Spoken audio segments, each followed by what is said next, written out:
profe. Buen día, ¿cómo están? Muy bien. Ven mi pantalla y me escuchan, ¿verdad? Sí, doctor. Buen día. Sí, profe. Bueno, vamos a dar una clase bastante corta, no es larga, pero es muy importante porque no se ve en otra patología y no se ve en otra parte de la carrera. Traumatología no se suele ver y son pacientes que aparecen de tanto en tanto. Hablamos de la necrosis ósea aséptica, ¿verdad? Normalmente suelen ver muy frecuentemente necrosis por infección, necrosis por gérmenes. Pero en este caso vamos a hablar de la necrosis ósea, que es la muerte del tejido causado por un suministro de sangre insuficiente. Puede verse en diferentes situaciones, ¿verdad? Va a originar una serie de acontecimientos patológicos que va desde la falta de irrigación, necrosis y la remodelación y reingeniería del hueso. Sí, y como esto suele ocurrir en niños, las secuelas son permanentes. Puede aparecer en diferentes partes del cuerpo, ¿verdad? Y recibe el nombre de los primeros que le describieron, ¿verdad? Suele afectarse los extremos epifisiarios de los huesos largos. Depende de cómo viene la vascularización, ¿sí? Normalmente los huesos largos son así, ¿verdad? Y el vaso sanguíneo entra y sigue por dentro del hueso. Entonces, cuando hay un corte en este suministro de sangre, toda esta zona va a necrosar. Lo más frecuente es el fémur superior y el fémur inferior y el húmero superior, ¿verdad? Y a veces se puede ver el hueso de mano y pies. Más raro, ¿verdad? La epífisis es un estuche formado por una fina lámina, ¿sí? Acá tenemos hueso duro y por dentro está vacío. Cuando un hueso sufre la necrosis, es la reducción y obliteración de la irrigación, ya sea arterial, capilar, venosa o los tres, ¿verdad? Puede ser por una obstrucción intraluminal, ya sea por una compresión vascular extrínseca o una fractura, una disrupción de los vasos, ¿sí? Una fractura o una luxación. Y la muerte ósea es debida a la isquemia o mejor una disparidad entre la necesidad de oxígeno por parte del hueso y el aporte. Puede verse también en adultos, pero es más raro. Y acá vamos a etiología, ¿sí? Lo más frecuente es una interrupción mecánica de los vasos, ya sea por fractura o luxación. ¿Quién me puede decir lo que es una luxación? ¿Y cuál es la Sí, diferencia entre luxación y esguince? profe, no sería cuando un hueso sale de su lugar. Ujú. ¿Y cuál es la diferencia con el esguince? Profe, la luxación cuando la articulación, tipo, el hueso sale de su lugar, una articulación y esguince cuando las lesiones ligamentarias. Más o menos. Eh, luxación es la pérdida, ¿sí?, del componente articular en forma permanente. Sale de su lugar, como ustedes están diciendo, y queda ahí. Y el esguince es una pérdida de del componente articular transitoria. O sea, sale y entra otra vez, se llama esguince. Sale y queda afuera, es una luxación. Entonces, como dijimos, ahí se rompen los vasos sanguíneos y queda la necrosis, ¿sí? Se suele ver en cadera o epifisiolisis de la cadera, ¿sí? Puede ser por oclusión de los vasos arteriales. En caso de trombosis, ya sean enfermedades autoinmunes, ahora también se está viendo por el tema del COVID, embolia grasa, burbuja de nitrógeno, por ejemplo, en la enfermedad de los buzos, o en la anemia de células falciformes, donde los glóbulos rojos son muy grandes para pasar por los capilares, entonces no llega el suficiente aporte de oxígeno, ya sea por presión o lesión de la pared de un vaso o oclusión de los vasos venosos. Y vamos ahora, suele ser más frecuente en niños y jóvenes, ¿sí? Y se debe más que nada a una disrelación, o sea, el hueso necesita mucho oxígeno y mucho aporte de sangre para crecer y no le llega la cantidad suficiente, ¿sí? Estas son las más frecuentes, puede haber de todo, y nosotros vamos a solamente enfocarnos en tres, ¿sí? Los más frecuentes. La primera es la enfermedad de Osgood-Schlatter, ¿sí? Que es la osteocondrosis del tubérculo tibial anterior. La mayoría de ustedes está sentado, quiero que toquen su rodilla y bajando un poquitito la rodilla van a sentir la tuberosidad o el tubérculo tibial anterior, ¿verdad? Que es una prominencia hasta acá, ósea. ¿Qué pasa? Generalmente en jóvenes, el cuádriceps, que es uno de los músculos o es el músculo más potente del cuerpo, que se inserta en esto, empieza o hace un esfuerzo desmedido y empieza a desinsertar lentamente al hueso, ¿sí? Produce una necrosis de eso, ¿verdad? Causada por lesiones pequeñas y normalmente inadvertidas, qué sé yo, quiso patear la pelota y falló la pelota, entonces se desinserta el hueso, ¿verdad? Se observa en adolescentes activos atléticos, generalmente entre los 10 y los 15 años. Les recuerdo que la mayoría de los libros fueron hechos hace 5, 6, 7 años.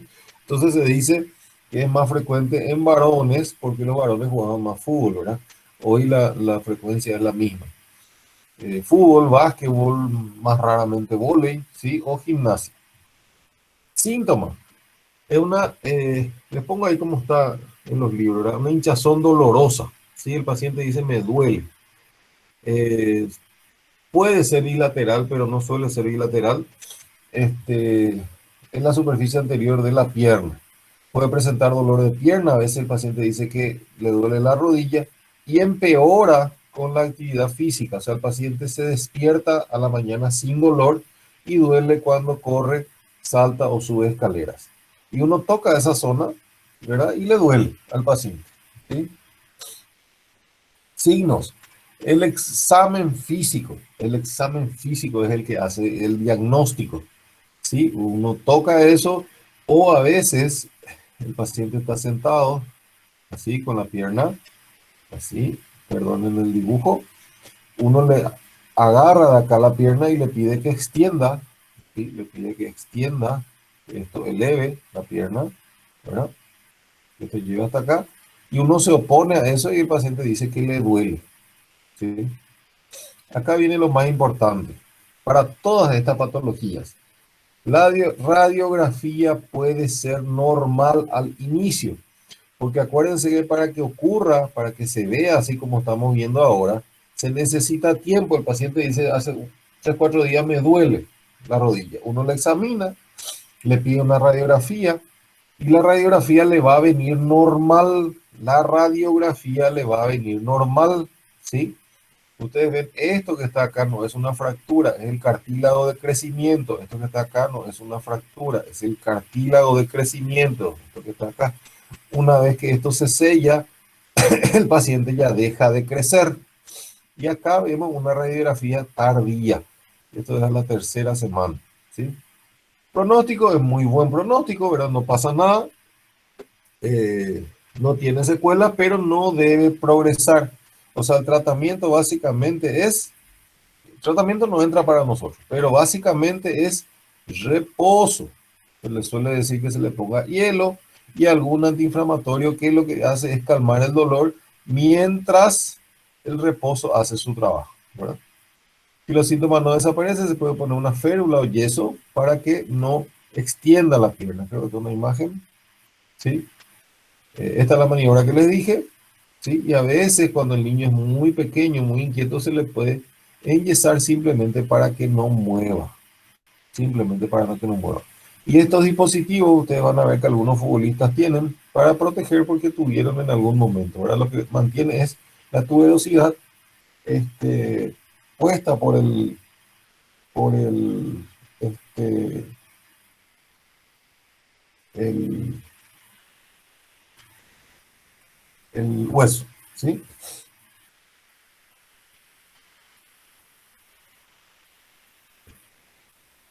Bueno, vamos ahora a la enfermedad de Seaver, ¿verdad? Seaver. O, la enfermedad del calcáneo. El calcáneo es la inflamación de la placa de crecimiento del talón, ¿sí? Lo que lo llaman talón de Aquiles, saben ustedes la historia. Afecta a niños un poquitito más pequeños, ¿verdad? El anterior era de 10 a 15, este de 8 a 14 años de edad. El hueso del talón no está totalmente desarrollado hasta por lo menos los 14 años y es la causa de dolor más frecuente en el talón. Acuérdense que la criatura no sabe expresar muchas veces y el papá o la mamá le ve rengueando, ¿sí? Es el mismo mecanismo. Tenemos el tendón de Aquiles, ¿sí? Donde se insertan los gemelos y esto produce la desinserción, ya sea por la fuerza repetitiva, ¿sí? El uso excesivo y la fuerza hecha sobre el hueso del talón y la práctica de deportes. Un tendón de Aquiles tenso y a veces se ve más frecuentemente en pie plano. El niño empieza a cojear o camina en punta de pie para que repose el calcáneo, ¿sí? Tiende a caminar así porque le cuesta cuando extiende. Tiene cierta dificultad para saltar y correr y el examen físico tiene dolor al apretar el talón. Diagnóstico, nuevamente, la clínica. La clínica y la radiografía, como dijimos, es tardía. No esperemos ver radiografías temprano. ¿Sí? Tratamiento. Reposo. Reposo. A veces se le da un soporte al talón. Se le puede hacer fisioterapia de tal manera que fortalecer esa zona. ¿Sí? Y ahora vamos a la enfermedad más importante por varias razones. Se ven niños más pequeños y sobre todo porque puede dejar una secuela permanente, ¿sí? Es la osteocondrosis de cadera o enfermedad de Legg-Pertes-Calvé, o Legg-Pertes nomás le dicen la gente, ¿sí? Legg-Pertes. Es una afección autolimitada de la cadera, se caracteriza por la necrosis aséptica de toda la cabeza femoral. Ustedes cuando se paran en una pierna, ¿sí? Todo su peso va sobre el cuello del fémur.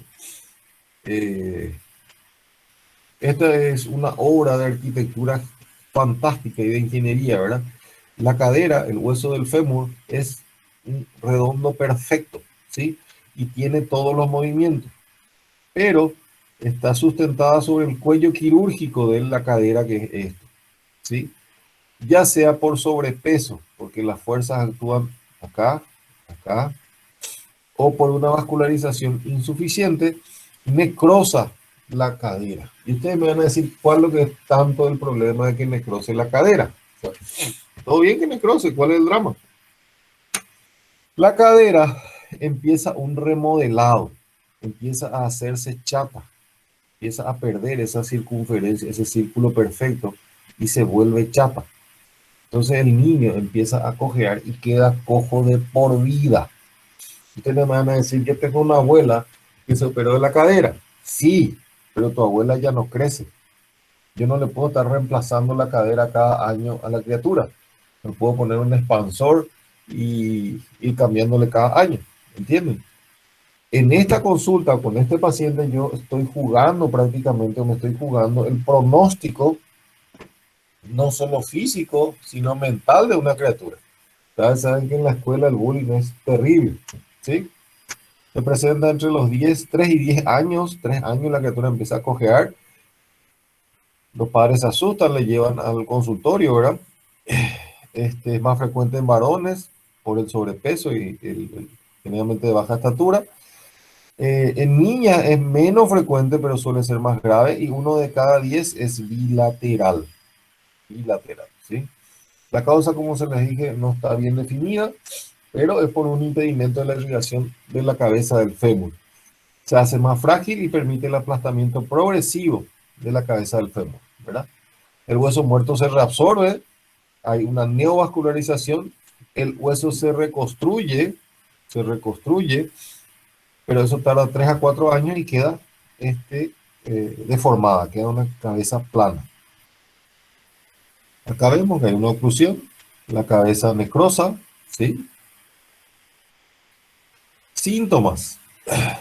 A veces el niño viene porque dice que le duele la rodilla, ¿sí? A veces dice porque le duele el muslo o la ingle y empezamos a buscar hernias. O a veces hasta se han operado de una probable apendicitis porque le duele ahí abajo, ¿verdad? Con el tiempo los músculos se atrofian, el miembro se empieza a cortarse, ¿sí? Esto ya es cuando está establecido. Luego la cadera queda dura, ¿sí? Y ya queda con una cojera permanente.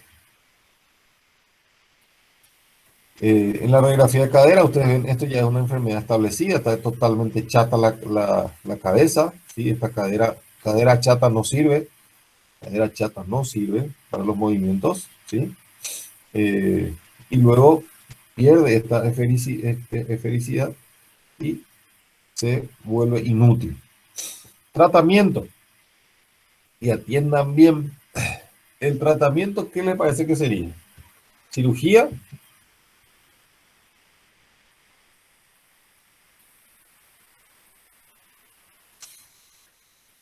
¿Están ahí o estoy solo? No, profe, cirugía no, como dijiste, no se puede hacer cada año. ¿Y qué le hacemos? Debridamiento del hueso. ¿Cuál era el tratamiento en todo el resto de los Reposo. reposo? Y en este caso no es no jugar ni nada por el estilo. En este caso es reposo en cama. Reposo en cama. Imagínense, dijimos que era una criatura de 5 años, 6 años. ¿Cómo le mantenemos en la cama?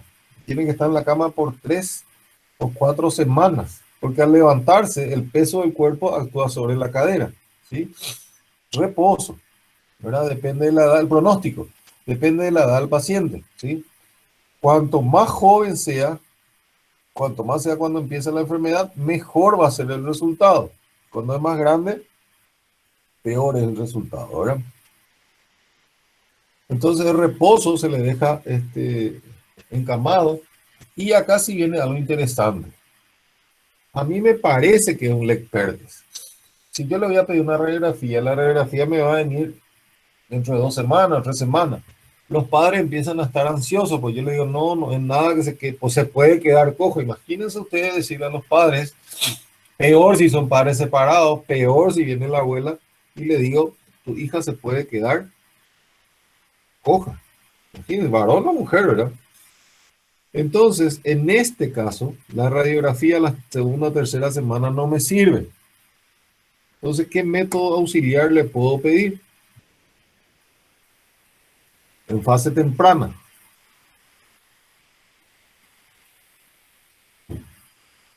Angiografía puede ser, profe. Es una muy buena opción, pero es meter contraste en una criatura, ¿verdad? Siempre los estudios contrastados tienen más riesgo. Le puedo hacer algo más sencillo, que es la centellografía, y es una de las pocas indicaciones de centellografía en el niño, ¿verdad? La centellografía se hace con tecnesio 99, o sea, los glóbulos rojos que yo le paso al paciente, le transfundo glóbulos rojos, están marcados con tecnesio 99, con un material radioactivo. Y el tecnesio empieza a recorrer el cuerpo del paciente, ¿sí? Empieza a recorrer todo el cuerpo, los brazos, las piernas, y se ve cómo se pinta, en qué parte se pinta, y vamos a ver que una cadera se pinta bien y la otra cadera no se pinta tan bien. Es el método estándar hoy en día para hacer el diagnóstico precoz. Como les dije, el diagnóstico precoz hace un tratamiento precoz. La criatura está en camada 2 semanas, 3 semanas, y de a poco puede ir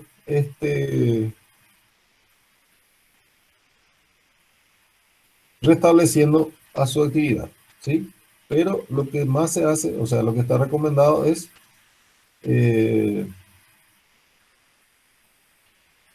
la centellografía. ¿Estamos de acuerdo? Profe, yo tengo una pregunta. Sí, decime. ¿Ves que dijiste que no podía hacer cirugía porque el niño crece? Sí, o sea, puedo hacer cirugía, pero no puedo poner prótesis. Ustedes pues tienen generalmente su tía, su abuela, su madre, su padre, que se le cambia la cadera. ¿Verdad? Tuvo una fractura de cadera y se va al hospital se hace la cirugía y sale caminando con una cadera nueva. Es tan fantástica que es últimamente la cirugía de cadera. Pero yo no puedo hacer eso en una criatura. A eso es lo que me refiero. Decime. Sí. Y bueno, ponele que ya pasó y realmente se quedó cojo la criatura. ¿No se podría hacer cirugía ya cuando sea más grande, digamos, para ponerle normal otra vez? Sí, se puede. Una vez que completó el tratamiento, se puede. Pero ya va a tener una diferencia de músculos, porque estuvo 10 años cojo, ¿verdad? Generalmente a los 19 o 20 años para el crecimiento, ¿verdad? Se puede. Pero como les dije, yo le robé toda su infancia y toda su juventud, el bullying que le hicieron, ¿me entienden? Se puede, pero los resultados no son tan buenos como lo que se espera. ¿Está bien? Ah, ya. Gracias, profe. Bueno, ¿otra pregunta?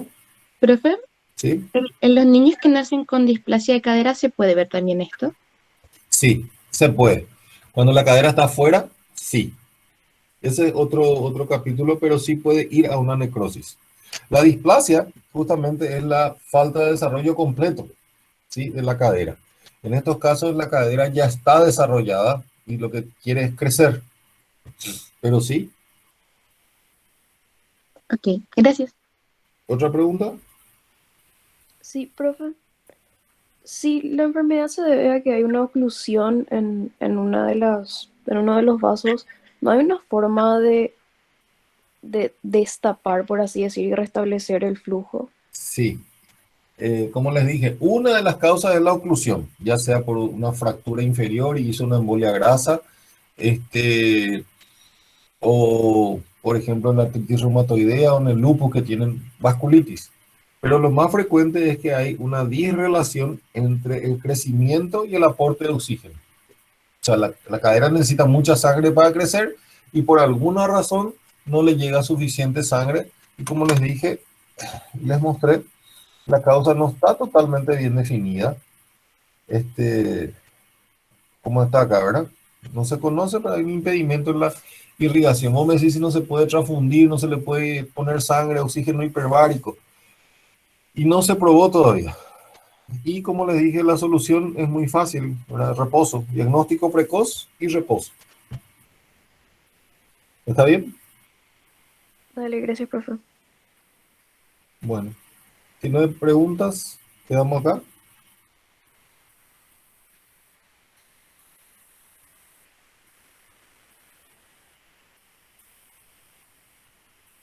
Gracias, profe. Dale, Gracias, profe. Gracias, profe. nos vemos, jóvenes.